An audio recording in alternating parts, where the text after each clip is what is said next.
ఈ నెల 29న గుంటూరు జిల్లా పొన్నూరు నియోజకవర్గంలో జరిగే రా కదిలిరా బహిరంగ సభను జయప్రదం చేయాలని టీడీపీ జనసేన నేతలు పిలుపునిచ్చారు. పొన్నూరు నియోజకవర్గంలోని చేబ్రోలు మండలం క్వారీ సమీపంలో జరిగే బహిరంగ సభ ప్రదేశాన్ని జిల్లా టీడీపీ జనసేన నేతలు పరిశీలించారు. పొన్నూరు మాజీ ఎమ్మెల్యే ధూళిపాళ్ల నరేంద్ర కుమార్ తో కలిసి సభ ఏర్పాట్లు చర్చించారు.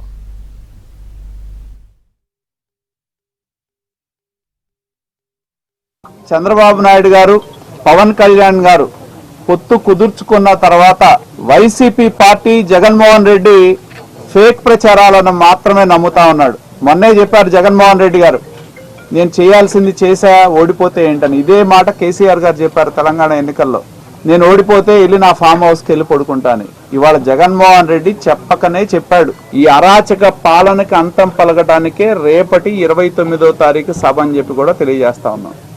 దాదాపు ఈ సభా ప్రాంగణం మొత్తం పార్కింగ్ కానీ ఇతర సౌకర్యాలు కానీ చూసుకుంటే దాదాపు 70 ఎకరాల్లో పార్కింగ్ కావచ్చు, కావాల్సిన సౌకర్యాలు కానీ, సభ కావచ్చు, హెలీప్యాడ్ కావచ్చు, కావాల్సిన సౌకర్యాలు ప్రజలు వచ్చినా ఎక్కడా ఇబ్బంది పడకుండా పలు రకాలుగా కావాల్సిన సౌకర్యాలు ఏర్పాటు చేసి బ్రహ్మాండంగా ఈ సభని తెలుగుదేశం పార్టీ జనసేన నాయకత్వంలో ఈ సభని విజయవంతం చేస్తాం. ఈ నెల 29వ తారీఖున గుంటూరు పార్లమెంటరీ నియోజకవర్గంలో పొన్నూరు నియోజకవర్గంలో జరగబోతున్నటువంటి తెలుగుదేశం పార్టీ అధినేత చంద్రబాబు నాయుడు గారి యొక్క సభ రా కదలిరా సభని పొన్నూరు నియోజకవర్గ ఇన్ఛార్జ్ అయినటువంటి నరేంద్ర గారు పర్యవేక్షణలో ఇక్కడ పెద్ద ఎత్తున సభ ఏర్పాట్లు జరుగుతున్నాయి.